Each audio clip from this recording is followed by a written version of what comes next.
This wedding is a joke. My sister, Alyssa's voice, sliced through the sacred silence of the glass chapel like a jagged blade.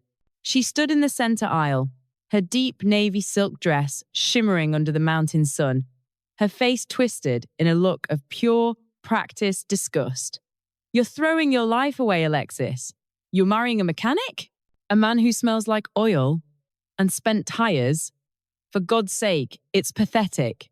I felt the breath in the room catch as 100 pairs of eyes swung toward us. My mother sank into her seat. But I just looked at Zachary and smiled. Have you ever felt like the invisible one in your own family? Let me know your story down in the comments. Also, drop a comment and let me know where you are listening from and what time it is for you right now. I would love to know who is part of our community. I did not cry. I did not ask why. I just looked at my sister and felt a cold, clinical clarity settle over me. Anger was not loud this time. It was a simple math equation. Alyssa stood there, breathing heavily, waiting for me to shatter into pieces so she could feel whole again. Beside me, Zachary's hand tightened on mine. I could feel the raw power humming in his fingers, the same fingers she assumed were only good for tightening lug nuts and draining oil. He leaned in, his voice, a low vibration, meant only for me. Should we tell her who I really am? He whispered. I looked at him, at the sharp intelligence behind his patient gaze, and gave a tiny shake of my head. Not yet. The surprise would be far more effective if it hit her when she felt most secure in her imaginary throne. My parents, Stephen and Laura, remained anchored to their pews, their silence a heavy weight in the mountain air. They were not shocked by Alyssa's cruelty. They were merely embarrassed that she had chosen a sacred chapel to voice it. For years, I had been the silent investor, in their version of family, footing the emotional bill, while Alyssa drew all the interest. She was the golden child, the one whose luxury wedding in Napa had cost them $300,000, while I was told my small glass chapel ceremony was a sensible choice for a woman on a $75,000 salary. This was the trap of brutal normalization. In my house, Alyssa's malice was never called abuse. It was called her personality. My parents had spent decades conditioning me to believe that my role was to absorb her impact, so the family structure would not crack. They did not see her as a bully. They saw her as a high-maintenance asset that required constant appeasement. And me? I was just the shock absorber. I realize now that my relationship with them had not been based on love, but on a subscription model, where I was the only one paying the dues. Alyssa turned on her heel, her heels clacking like judgment, down the stone aisle as she marched out of the chapel. The groaning of the heavy oak doors felt like the closing of a ledger. I looked back at the pastor, my voice as level as a horizon line. Please continue, I said. The rest of the vows felt lighter, the air in the chapel suddenly free of the oxygen-sucking vacuum of my sister's ego. As we walked back down the aisle, I was not thinking about her insults or my parents' averted eyes. I was thinking about the bank records and the legal files tucked away in my office. Alyssa thought she was the one with the power, but she was standing on a foundation of stolen ideas and hollow credit. She wanted a show. I was going to give her a reckoning. My sister's laughter used to be a sound I craved, but now it was just a line item on a balance sheet. I was ready to close. Alyssa thinks she won because she married William, the man currently hailed as a visionary in the automotive tech industry. What she does not know is that William's vision was actually my sweat and my late nights. 5 years ago, I showed William my designs for a revolutionary emission filtration system. I was young, trusting, and still believed that blood was a binding contract. Within 6 months, William had patented my ideas under his own firm's name. He built his wealth on the bones of my intellectual property, while I settled for a $75,000 salary as an editor, living in a studio apartment that smelled like old paper and missed opportunities. Why did I stay silent? Why did I allow William to strut around in suits paid for by my brilliance? It was the invisible chain of the survivor. When you grow up in a house where your needs are treated like an inconvenience, silence becomes your primary survival tool. It was not weakness. It was an emotional bunker.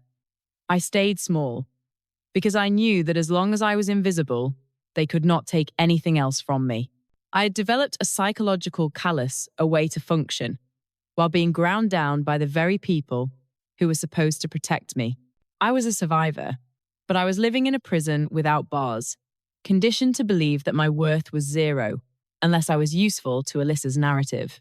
I had been the silent investor in their version of family for too long, footing the emotional bill while they overdrafted my compassion. Zachary was the only one who saw the truth. He was not just a man under a car.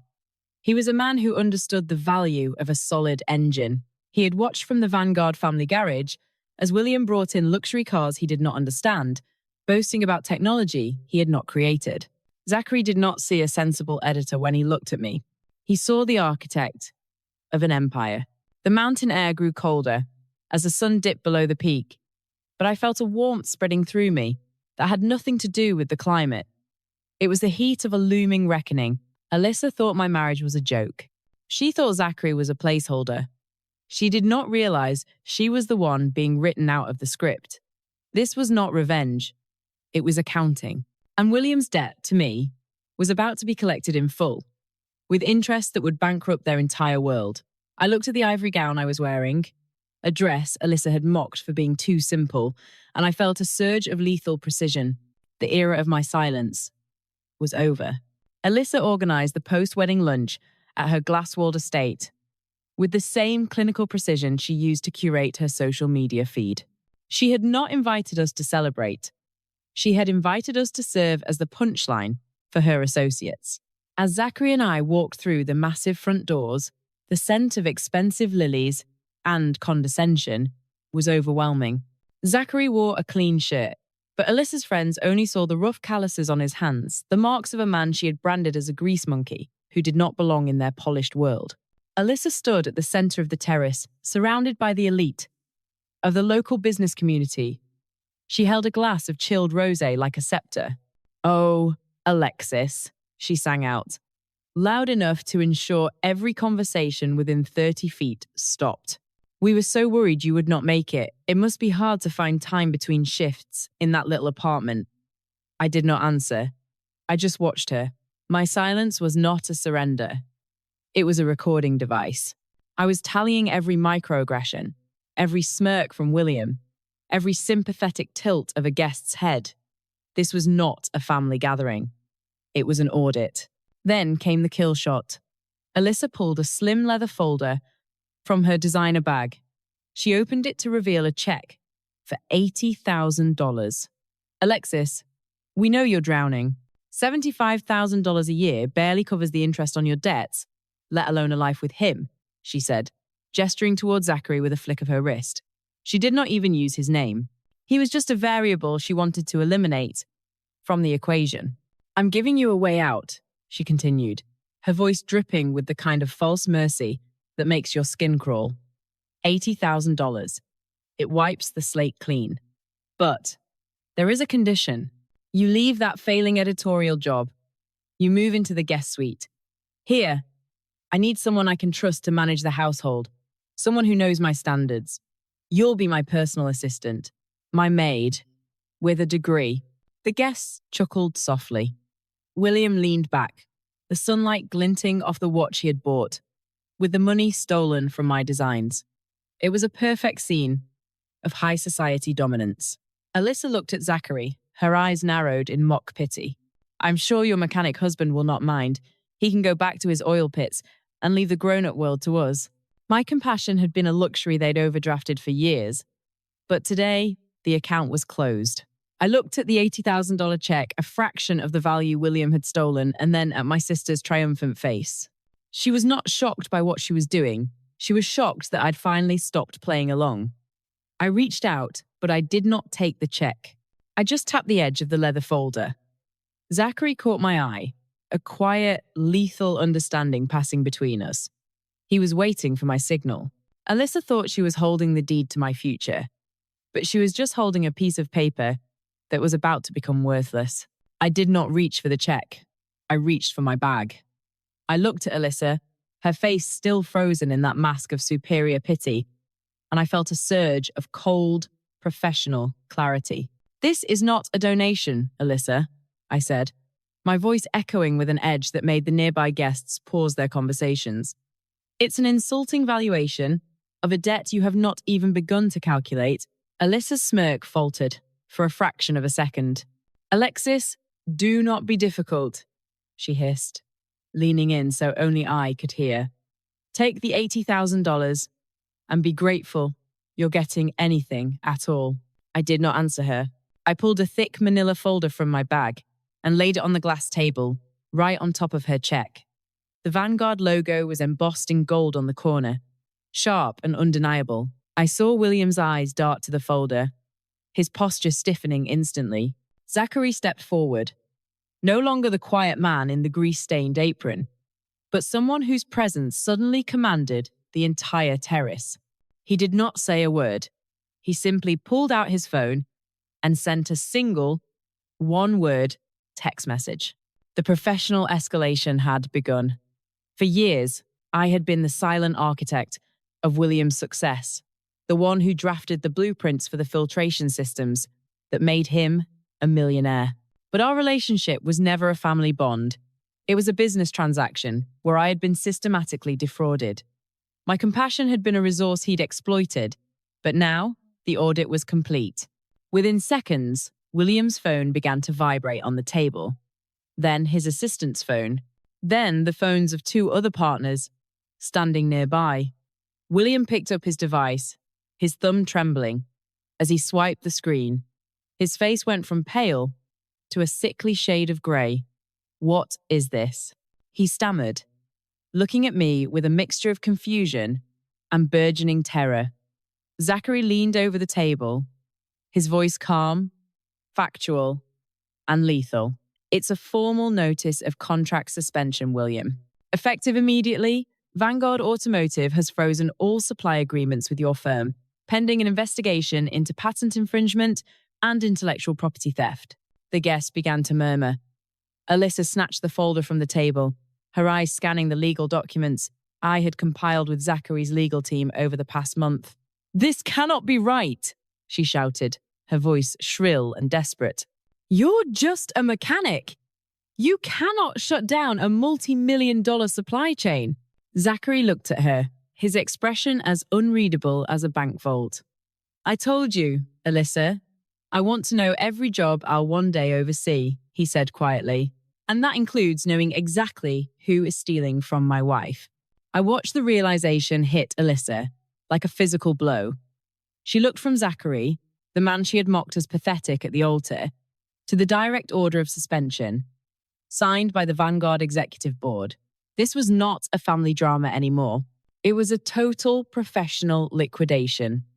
Inside, I felt a different kind of sunrise, the kind made of facts, numbers, and quiet retribution. William's digital empire was blinking red.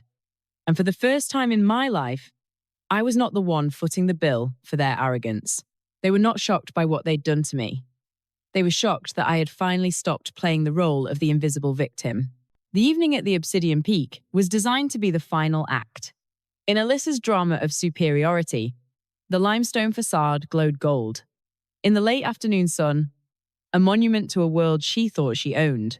Inside, the air was cool and smelled of citrus and rosemary. Crystal chandeliers shimmered overhead, reflecting off marble floors that had never seen the underside of a car. Alyssa arrived 20 minutes late, her heels clicking across the floor with a practiced grace that masked the rotting foundation of her life. Then, the doors swung open for someone who did not need a reservation. Arthur, the patriarch of the Vanguard family, entered the room, his cane tapping a rhythmic judgment against the stone. He did not look at the champagne or the elite crowd. He looked straight at Zachary. Zachary, no longer in grease-stained work clothes, stood in a tailored suit that cost more than William's entire car collection. Arthur pulled him into a firm hug, his voice carrying through the sudden, suffocating silence. "It's time to stop hiding in the garage, grandson," he said. Vanguard needs its leader. The realization hit the room like a physical shock. Alyssa's glass of champagne did not just tilt. It shattered against the floor. She stared at the man she had called a pathetic mechanic at the altar, the man she had tried to hire as a maid, and saw the face of the largest automotive empire on the East Coast. But the reveal was just the beginning. The accounting was far from over. I stepped forward, laying a new set of documents on the table. William had not just stolen my designs, he had forged signatures to secure his initial patents. Every dollar he had made, every luxury Alyssa flaunted, was a crime. Zachary's legal team had been documenting this for months, turning William's innovation into a criminal liability. Alyssa looked at me, her face pale, her mouth parting but silent. This was the illusion of power from an empty wallet. Alyssa's entire identity was a shell company, a position rented by money that was never hers to begin with. When the cash flow stopped, her character did not just falter. It evaporated. She had no internal value, no resilience, nothing to stand on once the bank accounts were frozen. Her status was a facade she had bought with my stolen work. And now the lease was up. Zachary looked at her, his expression as unreadable as a balance sheet. The $150,000 my family gave you as a wedding gift, consider it an unauthorized withdrawal, Arthur added coldly. We will be recovering every cent, along with the interest you've accrued on the intellectual property stolen from my grandson's wife. Alyssa collapsed into a chair, her designer silk dress finally looking like what it always was, a costume for someone who had nothing real to offer. The reckoning on Obsidian Peak was complete. William was not a visionary. He was a common thief. And Alyssa was not a queen. She was just a guest, whose invitation had been permanently revoked. The aftermath of the reckoning at Obsidian Peak was not a sudden explosion, but a total professional liquidation. Within weeks, the lifestyle Alyssa and William had built on the bones of my stolen work began to evaporate with clinical precision. William was formally indicted on multiple counts of fraud and intellectual property theft. I watched the news footage of him being led out of his glass-walled office in handcuffs. His posture no longer that of a visionary, but of a man realizing his debt had finally come due. Alyssa's world did not just crack, it vanished. Without William's stolen revenue and the Vanguard family's financial backing, her status was a hollow shell. The $150,000 Arthur had demanded back was only the beginning of her liabilities.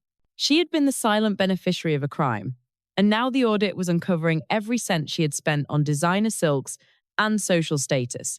Her position in high society was a subscription she could no longer afford, and the world she thought she owned was quick to cancel her membership. My parents, Stephen and Laura, tried to reach out. They sent long, pleading emails about the sacredness of family and the need for forgiveness. They were not shocked by what Alyssa and William had done. They were shocked that I had stopped playing along and started winning. I did not answer a single one. My compassion had been a luxury they'd overdrafted for decades, and the account was now permanently closed. This was not a breakdown of family values. It was a simple matter of accounting.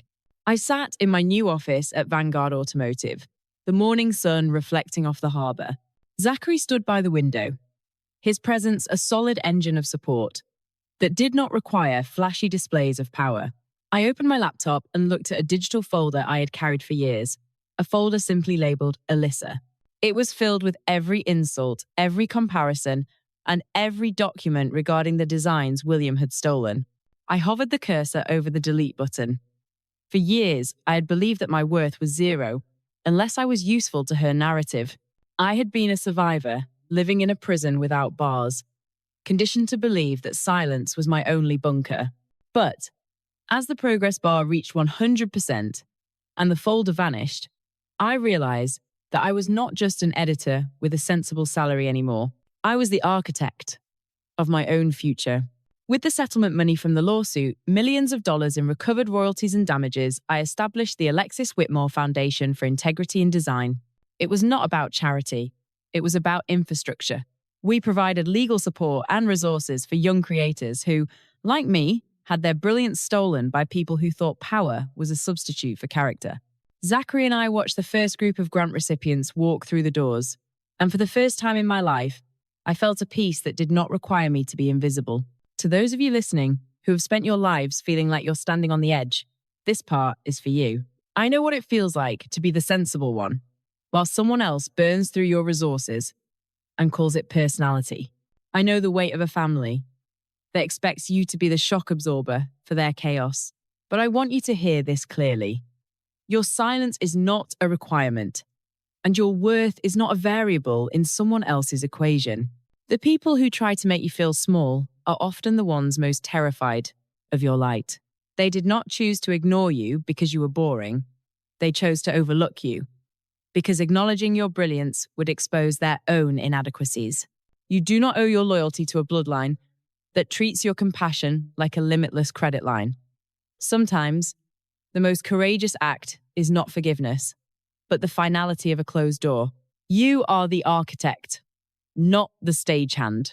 Zachary and I stood on the balcony of our home, watching the first production line of the new Vanguard series roll out, the one powered by my original filtration system. No more stolen credit. No more grease-stained aprons hidden in shame. Just the hum of a real engine built on a foundation of truth and hard work. If this story helped you recognize your own value and gave you the strength to stand up for yourself, please hit the like button and share it with someone who needs to hear it today. Do not ever let someone else define your value by what's in their wallet. Keep your light bright and remember that justice, like a well-built engine, always finds its rhythm in the end.